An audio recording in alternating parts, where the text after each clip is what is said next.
Hello, and welcome to the Wild Rivers Film Radio, the official podcast of the Wild Rivers Film Festival, broadcasting right here on KCIW 100.7 FM. I'm Sue Wright. And I'm Bev Juday. Thanks for joining us. Today we're thrilled to welcome actor Brian Sutherland, winner of the Wild Rivers Film Festival 2025 Best Supporting Actor Award, for his standout performance in the film Backseat Driver. Brian's performance was a highlight of the festival. Nuanced, memorable, and deeply grounded. We're excited to talk with him today about the role, the craft of acting, and the creative journey behind that film. But before we dive in, we'd like to thank the Wild Rivers Film Festival's 2025 presenting sponsor, the Tallahwa Dene Nation, whose generous support makes both our festival and our summer film workshop possible. We'd also like to thank Oregon's Wild Rivers Coast, Sutter Coast Hospital, and the City of Brookings. To learn more about supporting independent film on the Wild Rivers Coast, visit wildriversfilmfestival.com. If you're new to the show, welcome. The Wild Rivers Film Festival is a 4-day celebration of independent, regional, and international cinema held each August in Brookings, Oregon. We screen dozens of films across multiple venues, along with filmmaker Q&As, panels, and special events that connect audiences directly with the artists behind the work. This year's festival runs August 13 through 16, and passes are on sale right now. Brian, welcome to the Wild Rivers Film Radio. It's wonderful to have you here. Thanks for having me. That was such a pleasant intro. I feel like I'm on NPR. We're the local NPR. Man, it's my favorite thing. So thanks for having me. This is so pleasant. And congratulations on your Best Supporting Actor Award. Thank you very much. And thank you for the honor. It was, like I said, Backseat Driver. I've been in this industry for 20 years, and it was one of my favorite performances and favorite film overall that I've ever done. So it must have felt good to get a Supporting Actor Award. Yeah. I mean, with this one, I think I put in more time into this performance than I get pretty detailed with my performances, but with this comedy, because he was, like I said, no spoilers, but an imaginary character, there was so much room to play and so much different things I could do that I really, I was very meticulous on every single scene, every single line, every single movement I made in the movie so that I would not repeat the same joke or the same gag as being this big of a character. And it comes across. So to start us off, could you introduce yourself to our listeners and tell us a bit about your background as an actor? Yeah, totally. So I'm Brian Sutherland. I've been making a living as an actor for about 20 years now. I travel all over the country. You've seen me in Big Sky on ABC, Grimm on NBC. I have a new movie I'm shooting next week with Paul Dano called, and Michael Shannon and Judy Greer, called Vegas, A Love Story. I just did Yellowstone, and I'm in the DC universe with James Gunn doing a new TV show coming out on HBO called Lanterns, based off the Green Lantern. So I also teach acting. I run a company called Improv at the Ballroom. That's an international acting school that I started. We've been around for about 15 years, and I also mentor actors and just try to get them to the point where I can be a bridge between the Pacific Northwest and Hollywood. Oh, wonderful. Maybe at some point we'll talk a little bit about the Wild Rivers Film Workshop we run here on the Southern Oregon coast in the summer for 2 weeks for our local youth. I was making a note here on the side I'll be there to follow up with him. I work for Nickelodeon and Disney, and we do workshops for the past 20 years, man. It's I've taught probably 150,000 actors. Oh, my goodness. That's fantastic. So for those of our audience members who haven't seen Backseat Driver, how would you describe the film and your role in it? Yeah, it's a road trip comedy about a man who just lost his father, and in so realizing he actually has a stepsister that he never knew about. So it's a road trip with him and his best friend Ralph. And you kind of slowly realize that maybe Ralph might not be exactly a real character, but some figment of his imagination. So it's a story about imaginary characters, family relationships with a road trip vibe that all took place and shot in Oregon. I just have to say that road trip comedy films are my favorite. I just have a sweet spot for road trip films. They have so much heart, and you also get to showcase so much of the Pacific Northwest. And growing up in Eugene, Oregon, I mean, I was very happy to, anytime I can showcase Oregon, it really makes me happy. And a lot of this was filmed in Klamath Falls, right? Correct, yeah. So the Klamath Falls and Kirk, who runs the Klamath Falls Independent Film Festival, they've always been a big help with us. So they helped provide cameras, lodging, extras. So a lot of it was shot there, and it was a really beautiful place. Yes. Besides road trip films, we have a real sweet spot for Oregon films. So. Yes. Right? Good. I'm never leaving Oregon. And that's what's nice nowadays. Nowadays, I spent 155 days in hotels last year, and I still come back to Portland, and this is my home. I like the sound of that. Yeah, and trying to bring films here as well. It does. So you sound like you're really in demand, and you've got a lot of irons in the fire. So you read this script. What was it that drew you to this character? What made you say, I want to make this film? Yeah, well, this was my third movie with Rollin Stafford, he's one of my favorite directors. He does a style in the Pacific Northwest. You get a lot of horror films, you get a lot of really heavy dramas, and Rollin has always just written these films that have so much heart and so much character, and he allows room for improv. So I did one of his first films, and then we did a film right before COVID called One Dead Dog that we really enjoyed. And then he pitched me this, and he said, hey man, you're an imaginary friend. I just not going to give you much direction. I know I trust you to lead this. And when I started reading it, I mean, I'm a big improv guy, but he writes a script where the foundation is so strong that there's not that much I need to change. That's great. So he wrote just a hilarious character, this character named Ralph, and I fell in love with him instantly. In a way that also, I'm really into European clowns. So I teach physical theater, I do clowning, and clowning is all about failure. The essence of comedy is why we laugh at failure. So that's why the whole movie. Oh, go for it. Oh, I was going to say there's such good critical comic timing on your part with Ralph. It was very meticulous. Like I said, I mean, if you notice, obviously my love for clown comes in many different forms, but I said, I will do this film, but you have to let me wear a tuxedo and I have to wear red shoes. And the red shoes are fabulous. That's all based off. I just kind of wanted to do some Charlie Chaplin, and I grew up on Charlie Chaplin and Buster Keaton, and obviously I can't come in and wear a nose. So I was like, let me wear red shoes in honor of the clowns and try to channel that. Uh-huh. I think the red shoes are kind of the giveaway that you're an imaginary friend. Or I just live in Portland. I mean, that's a very hipster style, but I loved it. I mean, fun fact, we shot for maybe like 20 days, 25 days. I bought a suit from H&M and returned it the day after filming when I only had a month to wear the suit. Oh, that's a bad choice if you have to go back they and gave me a full refund. They didn't ask any questions. I go, oh, and you didn't have to days, man. You didn't have to reshoot any scenes that you needed that suit for. No, it was. You were lucky. I love with Rollin. He gets stuff done, and we had so much freedom. I also cast probably 90% of that film, and I knew that because of the script and where it was at, I was like, I really want to make sure that we have the right actors, and I think that one thing that makes that movie so strong is having such a phenomenal and those cast. Four main characters work together so well. Yeah. Well, and I had worked with Megan, who plays the other imaginary friend. We had done One Dog. We've been friends for 20 years.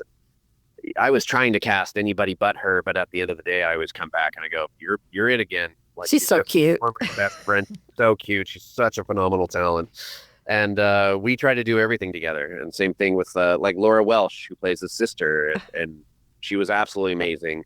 And Jeff, who plays the main guy who's going to meet his sister who lost his dad, he was my upstairs roommate.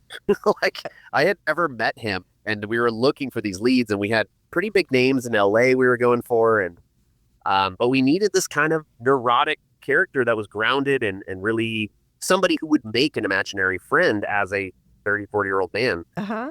One day, I knew Jeff had done a little bit of acting, but I saw him yelling at a lawnmower in our backyard. We were having this existential crisis with our lawnmower. And I texted Roland, I go, I think I found the guy.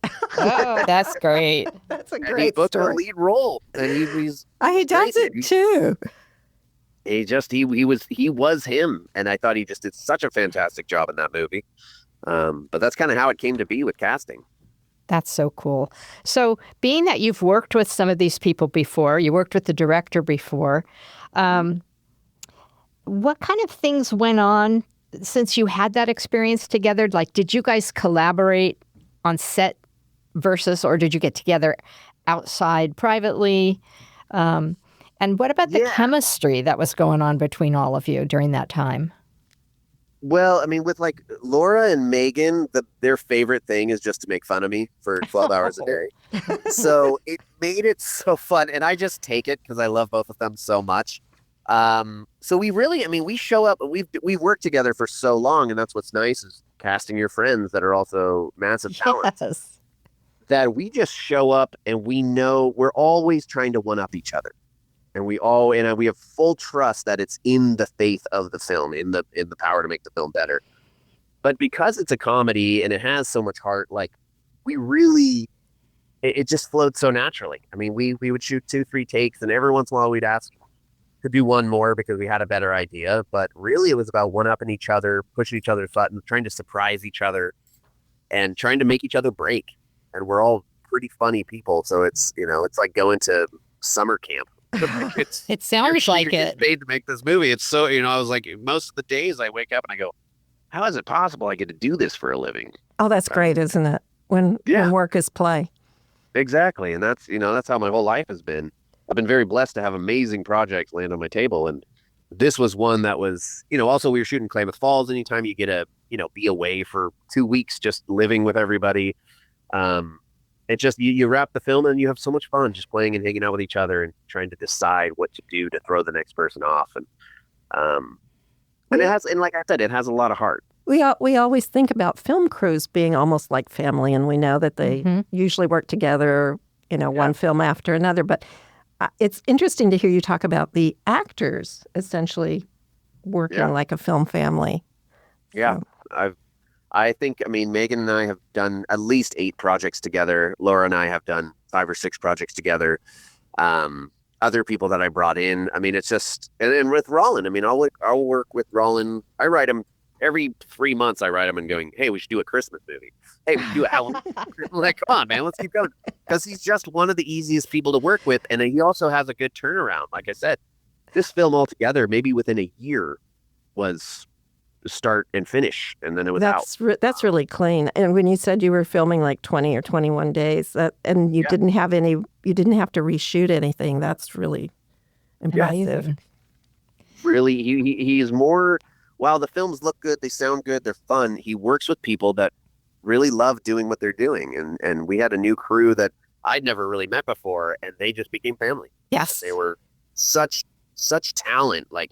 Anytime, there's always disasters that happen on a film. Our first day, I think, the camera broke.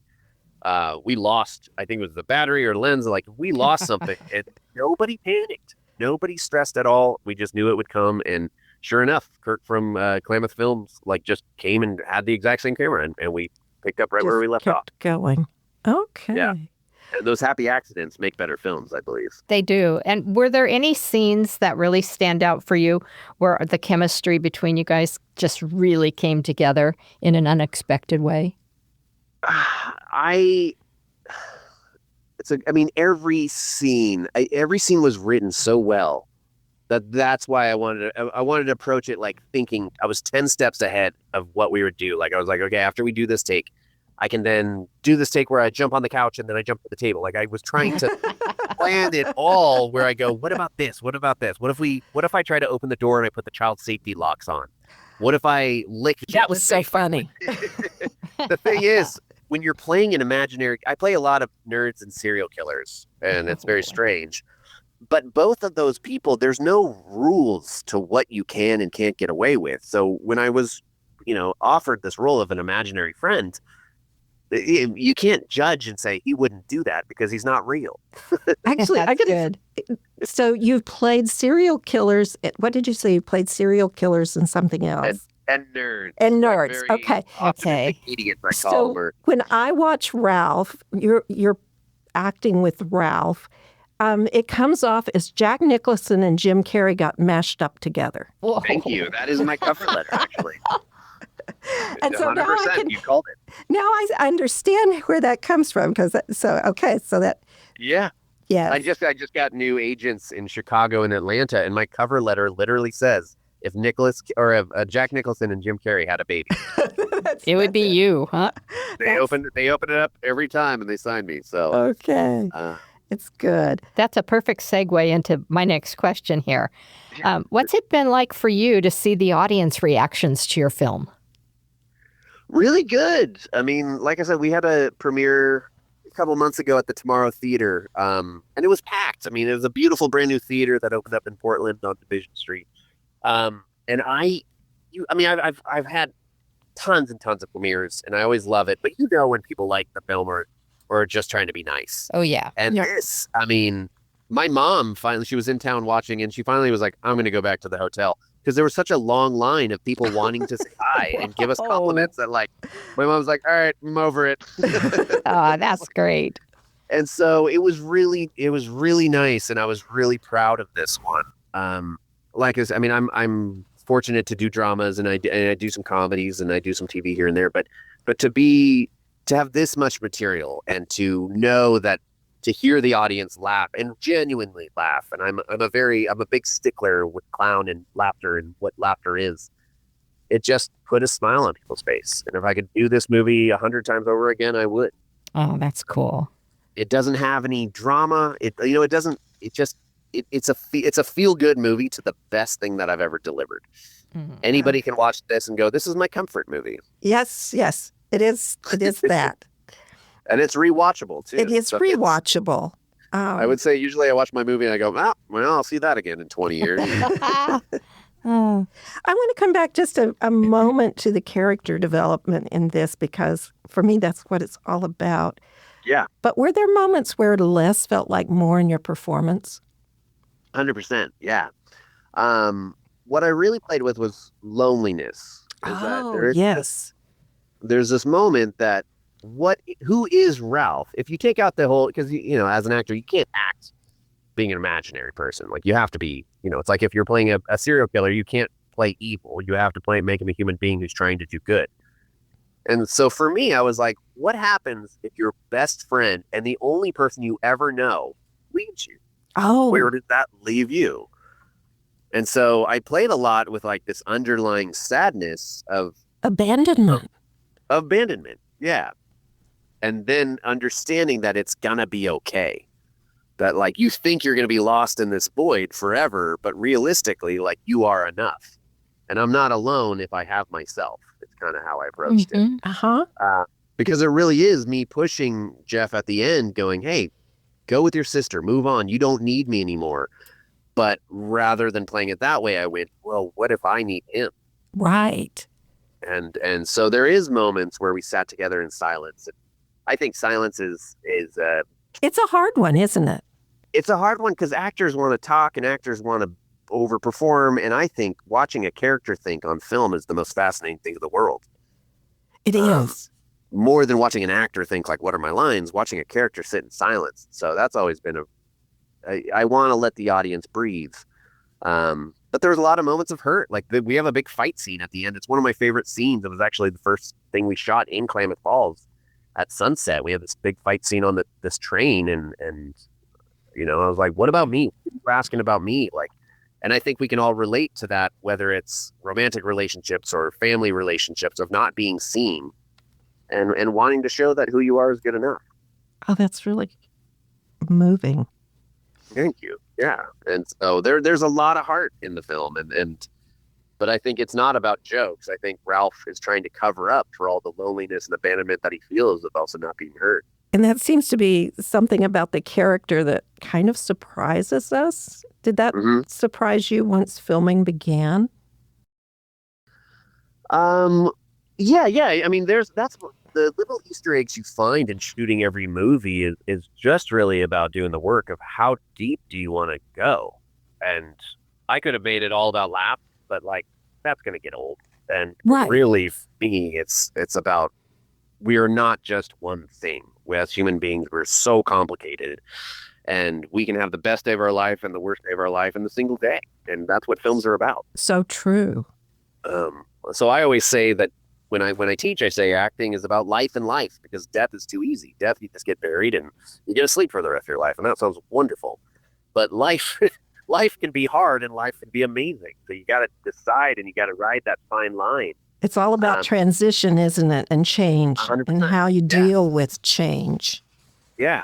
And this is the story of Jeff letting go of a crutch of this imaginary friend, and this imaginary friend who's real to himself, letting go of the only person he knows, and trying to figure out where does life go when we, to me, it was like, well, what happens when we quit a job or we move to a new city or we do all these scary things and we think that we have no idea what is going to be, there's no light at the end of the tunnel, but there always is. And it was a very fun way to play it. And also sometimes extremely sad. Yes. I think even at the beginning, it was about doing scary things. I've got this sister I didn't know I had. Yeah. I'm going to go introduce myself to her, even if it's just to get the sword back. Yeah, exactly. What's funny is the original script was called Dad's Sword. Okay. It was so much about the sword, but really I was like, Backseat Driver was always kind of floating around. A much better title. And I was like, you can't name a Dad's Sword. Just sounds like the middle of a sentence. And it's really, that's the motivation to go on the road trip, but it really has nothing to do with that. It's really about family and loss and what it's like to be connected, and that, what is family? For a lot of people, your biological family sometimes doesn't feel like family. Sometimes just friends feel like family. And so it was really nice to, see the connection that Jeff and Laura had never worked together. They had this phenomenal relationship on film. So, Brian, your performance in Backseat Driver really was deserving of the Best Supporting Actor award. And it's been a pleasure talking with you today. What other things would you like our audience to know about your role in the film and what you feel about it? Yeah, I mean, if you're looking for a great comedy, a feel-good road trip movie, we have distribution. It's going to be coming out pretty soon. I'd say within the next 4 or 5 months. And also just supporting Oregon films and independent films, and really, sharing it with your friends, because I think Backseat Driver is a phenomenal art piece, kind of relevant to like the films we would see in the 80s and the 90s, the Breakfast Club and stuff that is rewatchable and has a lot of heart, not a lot of drama. So I just hope people walk away with a smile on their face, and they appreciate that it's, maybe you have an imaginary friend you want to remember. I would hope you will let us know when it's out and people can stream it. Yeah, definitely. Because we will definitely recommend it. Yeah. Well, I will go out there and I will say that, and I'll say it so that Roland makes it happen. That the film will be out in the next 4 or 5 months, streaming on either, at least Amazon or Apple TV, where you can rent it. But we'll get some distribution. I've been talking to him back and forth, and we should have it out there pretty soon. So I really appreciate everybody watching it who has watched it. Okay. And next for you said next week you're off on a new film project. I am shooting a movie called Vegas, A Love Story. It's with Judy Greer, Michael Shannon, and Paul Dano. Phenomenal actors in it. And it's directed by Raman Barani, who did 99 Homes and Fahrenheit 451, Academy Award nominee director. So yeah, I'm going down there on Tuesday, and I'll be working for a couple of days, and hopefully you'll be seeing that movie in theaters and obviously streaming as well. Okay, we'll look for it. Yeah. If you get a chance to visit us during the festival in August, do stop by. I would love that. And I'd love to talk about, like I said, my main passion is teaching acting.